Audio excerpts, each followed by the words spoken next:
I'm Larry Fedoruk, and welcome to another episode of I Was 8, my weekly storytelling podcast about growing up in a small Canadian prairie town. These events actually happened, only some of the names have been changed. Hey, be sure to find this podcast again next week when I contemplate becoming Father Larry. But now, stop, look, and listen to I Was 8. Season 3, Chapter 6, Kissing the Stop Sign. We had a town bully, not a formal position, not an elected official or even a government appointment, just rather a job needed to be done and someone filled it. His name was Nelson.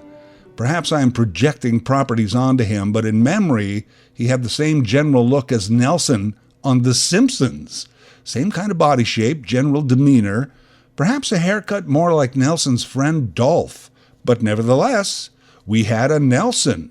When I first saw The Simpsons Nelson, I had an instant flashback to my childhood, and I quickly researched to find out if anyone from my hometown had become a Simpsons writer. They had not. Perhaps Nelson was simply the most popular bully name in the day. The exalted position of town bully, like I have previously mentioned for town drunk, would have met stiff competition for the title in our town. So, like with town drunk, hats off to somehow achieving this lofty status. Nelson hung out mostly with Kenny, who was like a bully in waiting, an assistant bully, standby bully, bully double, an apprentice, if you will. They were older than us little kids, bigger than us little kids, and just mean enough to follow through with their threats. If you were alone or able to be culled from the herd, and there was Nelson and Kenny, there'd be trouble. Trouble for you, that is. Interestingly, if you just bumped into Kenny, he might be decent at times, even talk to you and share brotherly advice. None of the cool kids put streamers on their bikes anymore. That's over. Oh, okay. Thanks, Kenny. Kenny alone could be okay. If you ran into Nelson alone, again, trouble. Trouble for you. Maybe it had something to do with the fact that our family was friends with Kenny's family. His sister was my age and in my class. Occasionally, our families visited. But not Nelson's family. No one knew too much about them as a family, except, of course, stay clear of Nelson.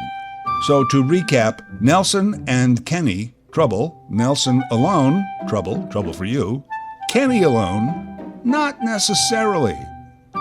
And as someone who has practiced clinical child psychology in my mind for all these years, maybe Kenny didn't have many friends either, so he hung out with the other loner who was Nelson. Maybe he wanted to impress Nelson. Maybe he admired Nelson's I don't give a crap attitude. I can see that. That's kind of a cool attitude to have, as long as you don't use it to inflict pain on small children. They were drawn to each other. Little bad boy bromance. Rebels without a car. Perhaps no real social skills, simply a veneer they'd carefully created due to some childhood trauma.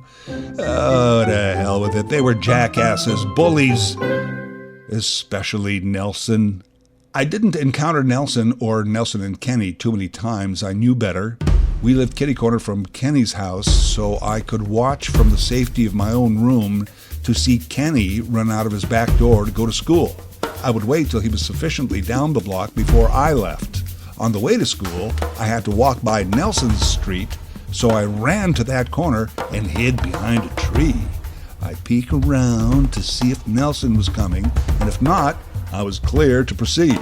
If he was, I walked quickly back toward home and took another roundabout way to get to school. It's a bit of a pain, but that's what comes from living under a bully regime. Weekends, holidays, summer vacations et al., a little different. You knew more or less where the older kids hung out, so generally you avoided those areas, unless accompanied by an adult. Avoidance did not guarantee your safety, though. 'cause they knew where the little kids hung out. So some days they would stalk you, go on the hunt, if you will. They could smell our fear, or our candy, or whatever else we had that they suddenly decided should belong to them. One summer day, late afternoon, I guess I had let my guard down. The big Roman Catholic church was next to our town hospital, and together they shared this big green space, beautiful grass that was cut regularly. Often we played football there. Talk about Hail Mary passes, right? And if you cracked your noggin, the hospital was right there. I wanted to leave early that day, but we were using my jacket as one of the goalposts, so I had to stay till the end. I was hurriedly biking home in time for supper when suddenly I saw Nelson standing in the street. There was really no way around him. He yelled at me, "Hey, Fedoruk, stop at the stop sign." This seemed odd. Since when was Nelson so concerned about our town's traffic laws? Who made you town cop, Nelson? Something I did not say out loud, because I already knew the answer. Nelson did. Didn't matter, town cop, town bully, at 8, you had to obey them both. I knew that as long as I was on my bike, I had a chance. But if I stopped, I was dead. Cars in town didn't even stop at that stop sign unless someone was coming, not much less a kid on a bike, but I stopped. "Get off your bike and put it down," he demanded. "Why?" I asked. With that, Nelson reached down and picked up a good-sized rock. He held it up and cocked his arm back, ready to throw it because I said so. "And if you don't, I'll hit you with this rock." I estimated that Nelson was about 20 feet from me at this point, and I had no idea about his throwing ability or accuracy. It might be hard to hit a small kid at a distance with a big rock. I knew I couldn't do it. I was a terrible thrower. As my dad said, you couldn't hit a barn with a truck. I didn't have a truck. Not old enough to drive yet, Dad. But this was Dad's way of teaching me to throw. I wonder if Nelson's dad taught him to throw. I knew that getting hit with that rock would hurt. Perhaps, if he hit me in the brain, even kill me. I didn't want to die. I desperately looked around for anyone that might be walking by. Perhaps someone in a yard in a nearby house would come to my rescue. Maybe someone would just drive by, recognize my situation. Nothing. It was quiet. Dead quiet.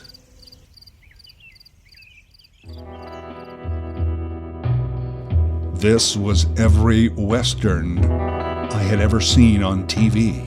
Just the two of us on an empty street. The entire town huddled inside in fear, waiting for the sound of gun blasts, or of a rock hitting a small skull. Somehow I had been cast as the bumbling, incompetent local sheriff about to be gunned down by the nasty outlaw. He was the fastest rock in the West. Soon I'd be dead. I put down my bike.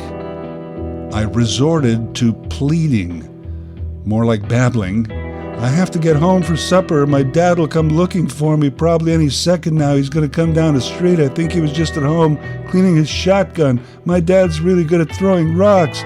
My dad, blah, blah, blah, blah." Yeah, I played the dad card.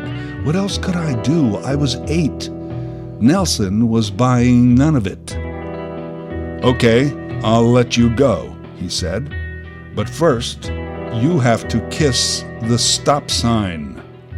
And with that, he made another motion like he was about to throw the rock at me. Well, this was a bizarre request. You know, in retrospect, very bully creative, but somewhat perverse. I've wondered over the years about it. He could have asked for any money I had, demanded my bike, told me to eat a big clump of dirt, but no, none of that. Instead, kiss the stop sign. Oh, and just to clear up a small point here, the entire town maybe had 4 stop signs, and they were all only about 3 feet high.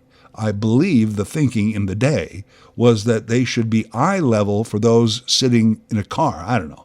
All I remember is that the stop sign and I were about the same height and about the same color red at this point.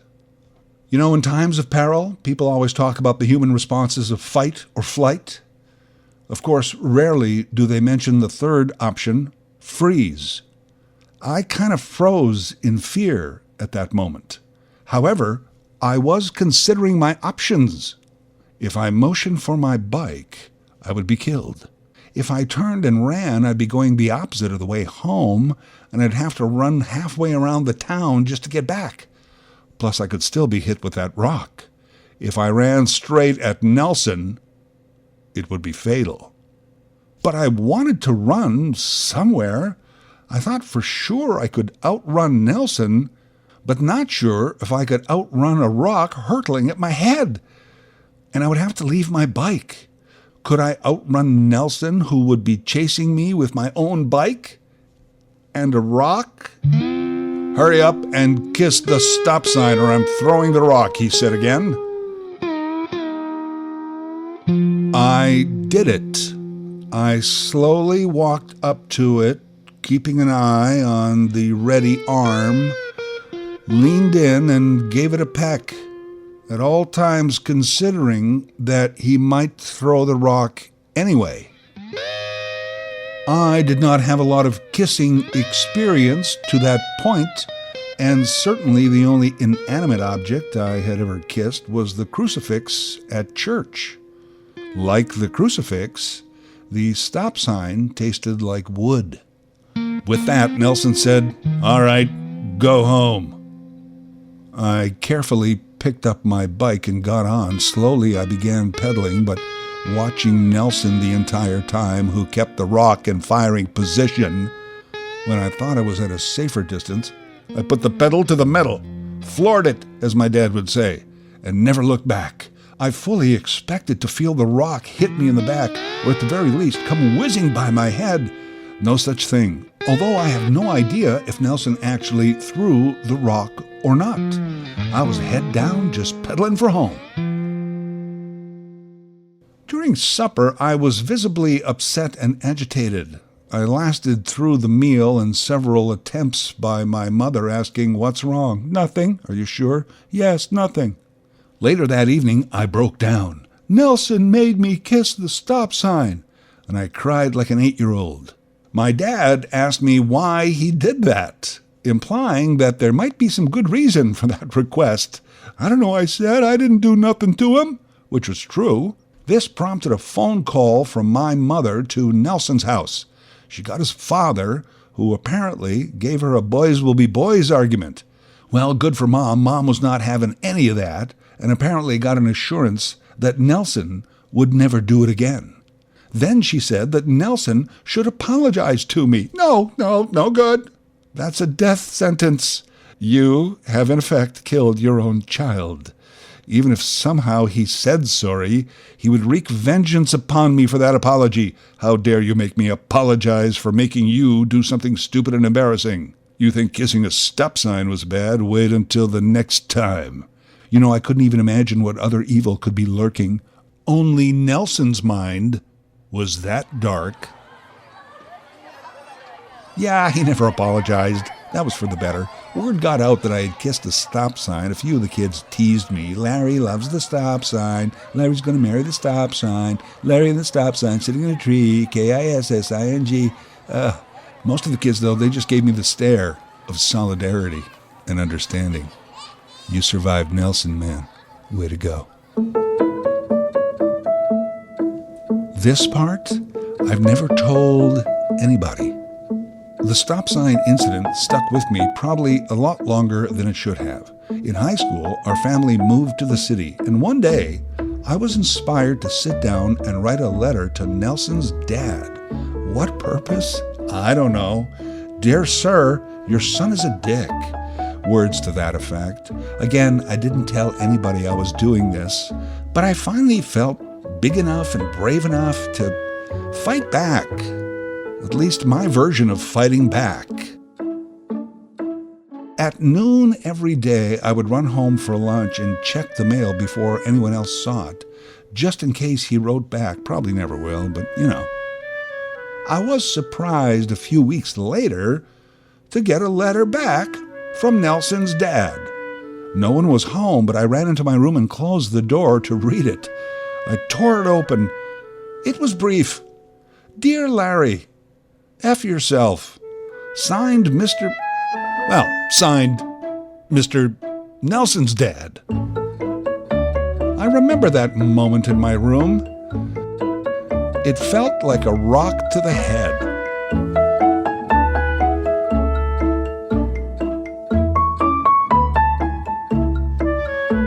Thanks for listening to I Was 8, a weekly podcast voiced, written, and produced by Larry Fedoruk.